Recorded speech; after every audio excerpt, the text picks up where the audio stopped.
सूत जी ने ऋषियों से कहा प्रसंग बखान। 34वें अध्याय पर दया करो भगवान। राधे राधे दोस्तों, स्वागत है आपका हमारे यूट्यूब चैनल में। आज की इस वीडियो में हम कार्तिक मास की कथा अध्याय 34 का पाठ करेंगे। तो आइए पाठ शुरू करते हैं। ऋषियों ने पूछा, हे सूत जी, पीपल के वृक्ष की शनिवार के अलावा सप्ताह के शेष दिनों में पूजा क्यों नहीं की जाती? सूत जी बोले, हे ऋषियों, समुद्र मंथन करने से देवताओं को जो रत्न प्राप्त हुए उनमें से देवताओं ने लक्ष्मी और कौस्तुभ मणि भगवान विष्णु को समर्पित कर दी थी। जब भगवान विष्णु लक्ष्मी जी से विवाह करने के लिए तैयार हुए तो लक्ष्मी जी बोली, हे प्रभु, जब तक मेरी बड़ी बहन का विवाह नहीं हो जाता तब तक मैं छोटी बहन आपसे किस प्रकार विवाह कर सकती हूँ। इसलिए आप पहले मेरी बड़ी बहन का विवाह करा दें, उसके बाद आप मुझसे विवाह कीजिए। यही नियम है जो प्राचीन काल से चला आ रहा है। सूत जी ने कहा। लक्ष्मी जी के मुख से ऐसे वचन सुनकर भगवान विष्णु ने लक्ष्मी जी की बड़ी बहन का विवाह उद्दालक ऋषि के साथ संपन्न करा दिया। लक्ष्मी जी की बड़ी बहन और लक्ष्मी जी बड़ी कुरूप थी। उसका मुख बड़ा, दांत चमकते हुए, उसकी देह वृद्धा की भांति, नेत्र बड़े बड़े और बाल रूखे थे।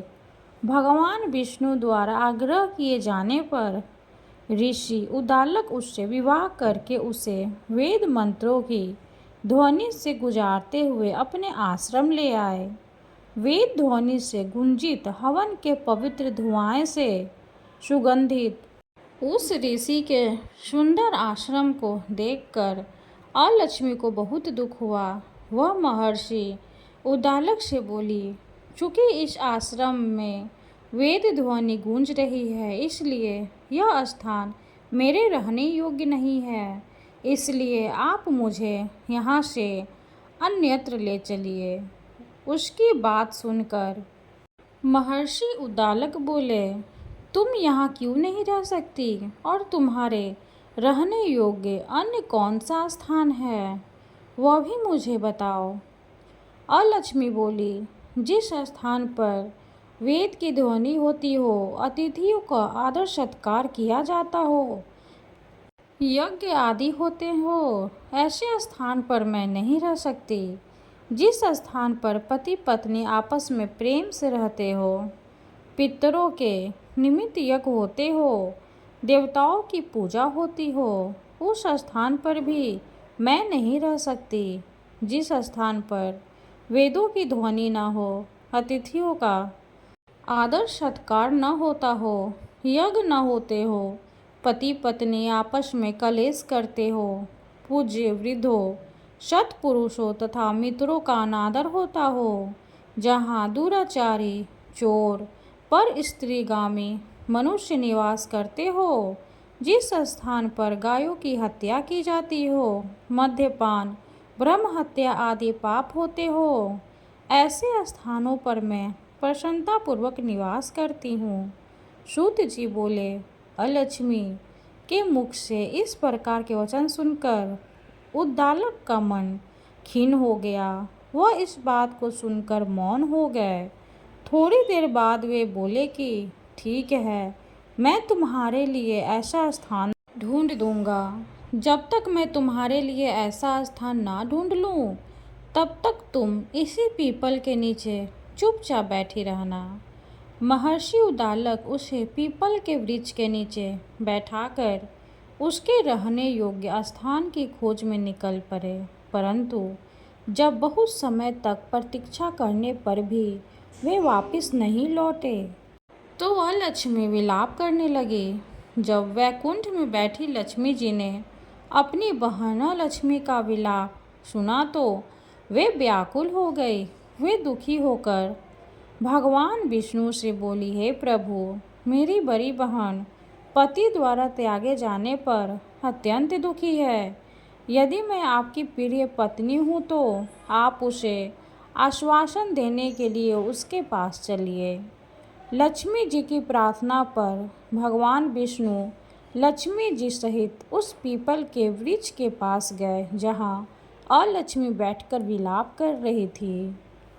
उसको आश्वासन देते हुए भगवान विष्णु बोले, हे अलक्ष्मी, तुम इसी पीपल के वृक्ष की जड़ में सदैव के लिए निवास करो, क्योंकि इसकी उत्पत्ति मेरे ही अंश से हुई है और इसमें सदैव मेरा ही निवास रहता है। प्रत्येक वर्ष गृहस्थ लोग तुम्हारी पूजा करेंगे और उन्हीं के घर में तुम्हारी छोटी बहन का वास होगा। स्त्रियों को तुम्हारी पूजा विभिन्न उपहारों से करनी चाहिए। मनुष्यों को पुष्प, धूप, दीप, गंध आदि से तुम्हारी पूजा करनी चाहिए, तभी तुम्हारी छोटी बहन लक्ष्मी उन पर प्रसन्न होंगी। सूत जी बोले, ऋषियों, मैंने आपको भगवान श्री कृष्ण, सत्यभामा तथा पितृ नारद का संवाद सुना दिया है, जिसे सुनने से ही मनुष्य के समस्त पापों का नाश हो जाता है और अंत में वैकुंठ को प्राप्त करता है। यदि अभी आप लोग कुछ पूछना चाहते हैं तो अवश्य पूछिए, मैं उसे अवश्य कहूँगा। सूत जी के वचन सुनकर शौनक आदि ऋषि थोड़ी देर तक प्रसन्नचित्त वहीं बैठे रहे। तत्पश्चात वे लोग बद्री नारायण जी के दर्शन हेतु चल दिए।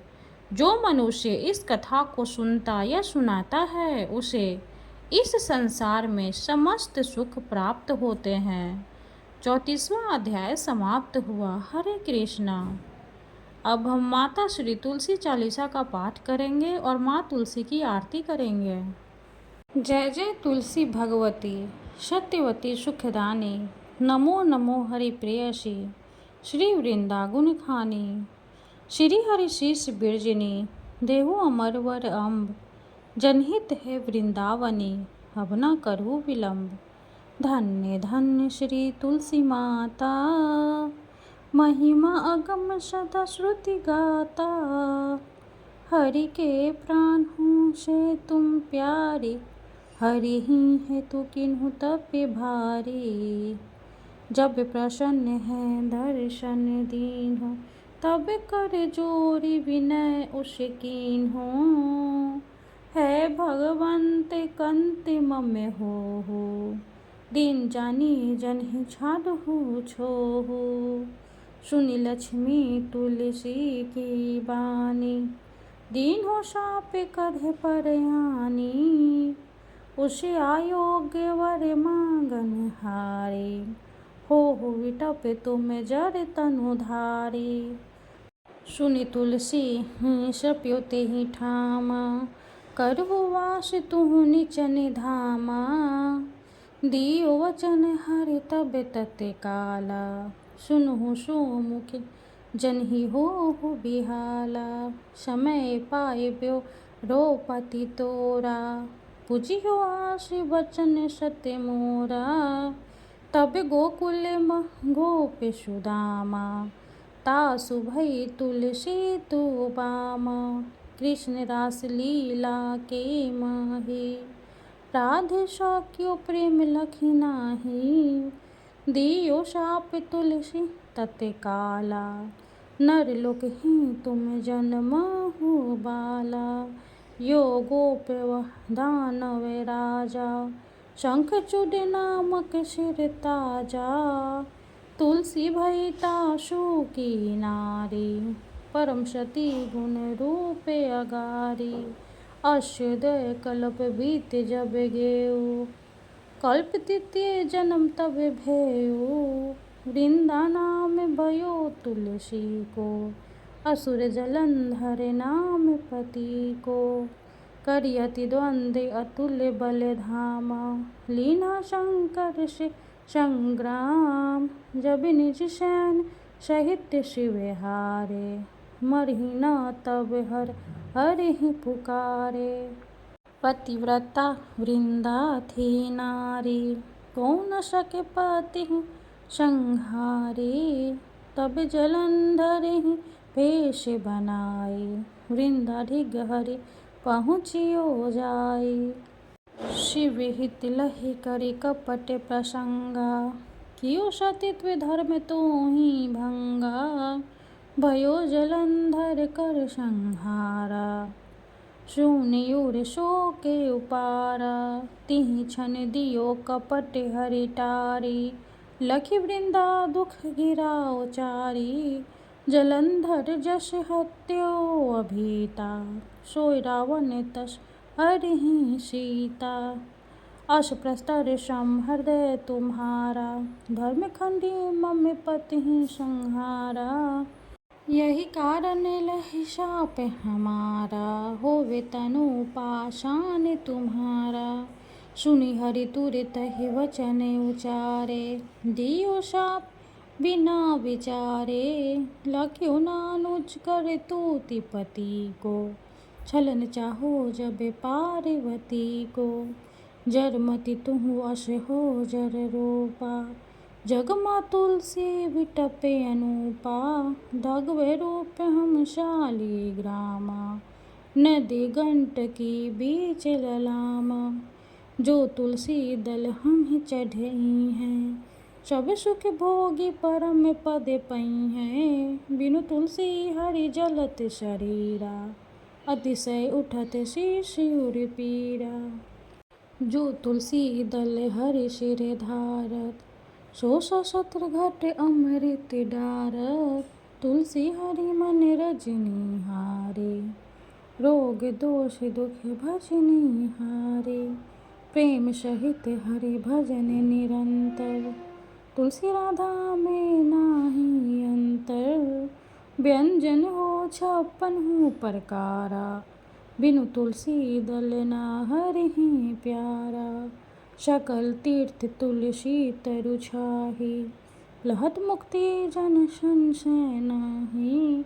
कवि सुंदर एक हरि गुण गावत, तुलसी निकट सहस गुण पावत। बसत निकट दुर्वासा धामा, जो प्रयास ते पूर्व ललामा। पाठ करी जो निति नर नारी, हुए सुख भासहि त्रिपुरारी। तुलसी चालीसा पढ़े, तुलसी तरु ग्रह धारे। दीप दान करे पुत्र फल, पाभी वधियो नारी। सकल दुख दरिद्र हरे, हार है परम प्रसन्न। आशिय धनजन लरहि ग्रह, बसहि पूर्णा अन्न। लाही अभिमत फल जगत, मह लाही पुण्य सब काम। जेदल अर्पहि तुलसी तह, सहस बसहि हरि राम। तुलसी महिमा नाम लख, तुलसी सुत सुख राम। मानस 40 रचियो जग, माँ तुलसीदास। तुलसी महारानी नमो नमो, हरि की पटरानी नमो नमो। धन्य तुलसी पूरन तप कीन्हो, शालिग्राम बनि पटरानी। चाके पत्र मंजरी कोमल, श्रीपति कमल चरण लपटानी। तुलसी महारानी नमो नमो, हरि की पटरानी नमो नमो। धूप दीप नैवेद्य आरती, पुष्पन की वर्षा बरसानी। 56 भोग 36 व्यंजन, बिन तुलसी हरि एक न मानी।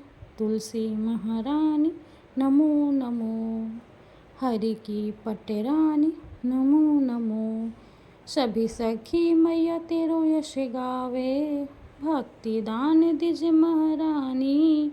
नमो नमो तुलसी महारानी, तुलसी महारानी नमो नमो।